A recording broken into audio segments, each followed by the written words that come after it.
16, and we still have a few days left. Could we be traumatized from this year? And if so, how can we cope? Reporter Lindsey Theis talked to a mental health expert, and she's live to explain. Lindsey?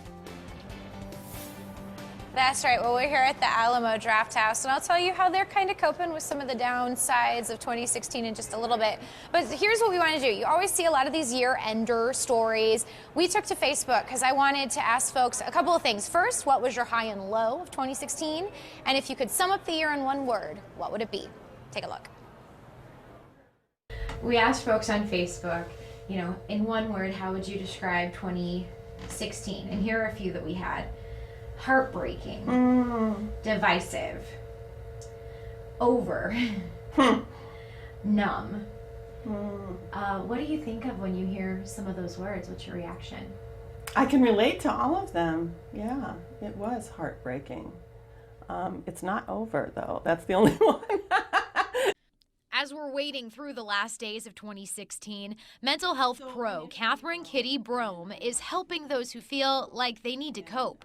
Are you proud of me? I'm very proud of my daughter. A long list of lives lost this year, mother and daughter, among the deaths of sports stars, musicians, and actors. Prince, Marlins baseball player Jose Fernandez. Ground control to Major Tom. David Bowie. It's like the light's gone out of the world. He's not here. When things are cumulative, when you have one thing, you can cope. Two things, okay, enough. Three things, you start to feel overwhelmed. And death is one of those things that overwhelms us because it's beyond our control. Another one from you guys, this one a big high and low, the 2016 election and the election of Donald Trump. This one really had people split. We've been tracking feeds coming in from across the country of anti-Trump protests from California to Maryland. Brad Kelsey wrote, "High, Trump elected president." Richard Marshall wrote, "Low, fake news, election season, basically one thing this year." It's more like that fear is building. Like, what is this really going to mean for me and my family? The other thing I saw was just the alienation of people from one another, feeling very divided. Brome says our brains are hardwired to recognize the bad over the good, so people have to work harder to persevere in 2017. Well, how do we do that? A lot of this is fear-based, and that personal fear can lead to a lot of despair, and that the antidote to that fear is courage, and it's love. So here, we've got some moments that top the love in 2016. Here's the 0-1. This is going to be a tough play. Bryant, the Cubs win the World Series! This one was the highlight for many of you on social media.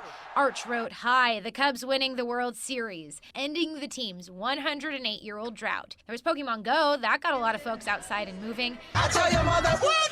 Y'all can stop me now. And who hasn't shared a couple of carpool karaoke clips from the Late Late Show with James Corden? So hello from the outside.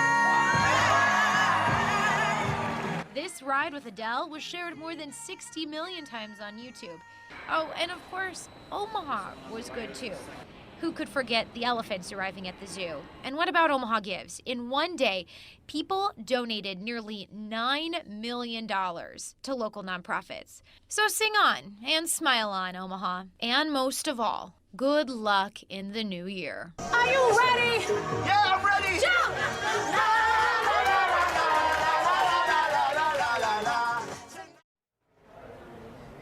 Don't those carpool karaoke's just make you want to dance? Well, here out live at the Alamo Draft House, again, like we mentioned, they're going to be paying tribute to Carrie Fisher and Debbie Reynolds tomorrow night, 7 o'clock, with a lightsaber vigil. A lot of times you see these candlelight vigils. They're going lightsaber to celebrate Carrie Fisher, and of course, Princess Leia.